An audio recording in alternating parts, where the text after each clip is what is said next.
Second service.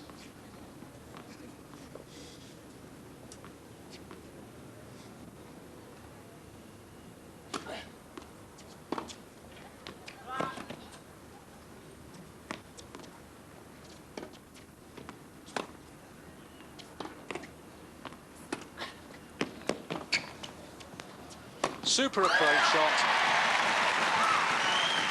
30-15. Jo coming on that sliced backhand deep into the corner, and she still has not missed one overhead. In spite of all the other mistakes she's made, she's really smashed superbly.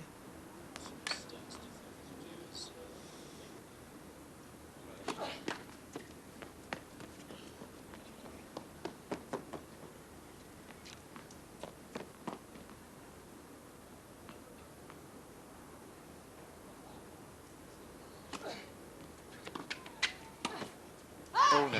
30 all. I don't know whether you think this, Christine, but the obvious shot was cross-court or not. Well, I think that she had to volley surely and deftly, and she only just missed Paul. Perhaps it was the right place, but she made a mistake. It was only 4 inches to the 4 inches wide.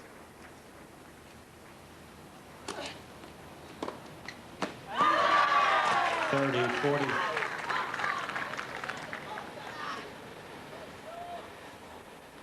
So now, a break point to the Italian. Jo needs a good first serve here.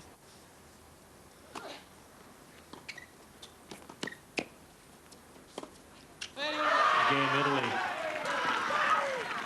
Italy leads 5-4. Second set, and by 1 set to love.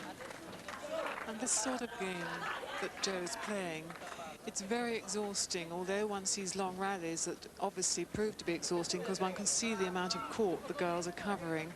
Also, serving and volleying is very tiring, very draining. You really don't want to be doing it for too long.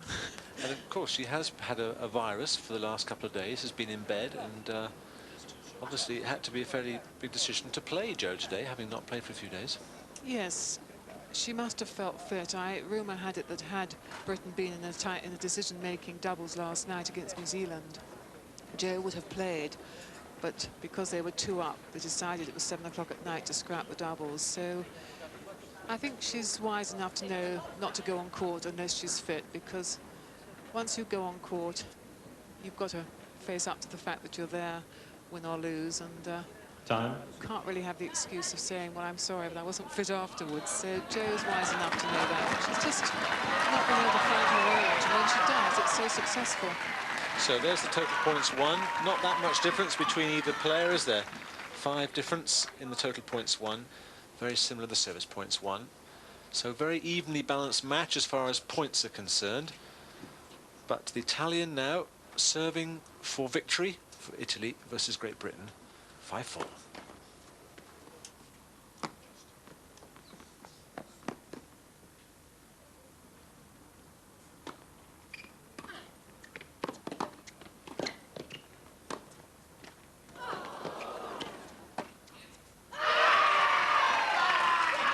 Love.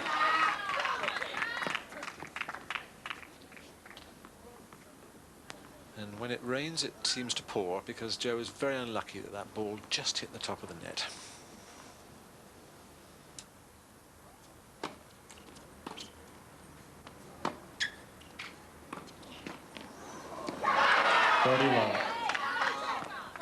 Thought it had come over our side for a moment, but sadly no.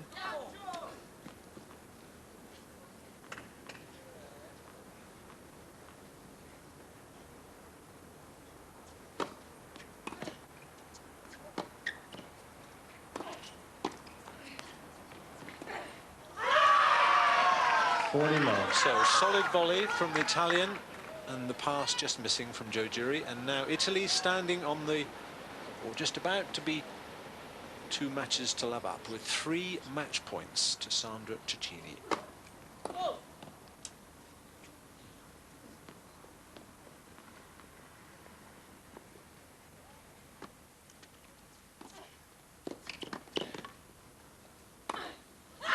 Game, set, match, Italy. 2 sets to love, 7-5, 6-4. And the Italian absolutely delighted, taking her team through to the next round of the Federation Cup. Italy having beaten Great Britain 2-0. Joe Jury with being offered commiserations from Ann Jones, and just look at the Italians. They are absolutely delighted. They certainly had quite a day, because this morning they were set all in the deciding rubber against Israel.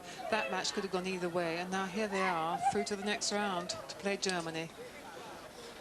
Well, we know how Joe Jury is feeling and how the British team are feeling. It's terribly disappointing when you're in your home country and lose a match like this, but Monique Yever fought all the way, and so did Joe Jury, but on the day the Italians gutsed it out and managed to scrape a victory, 2-0.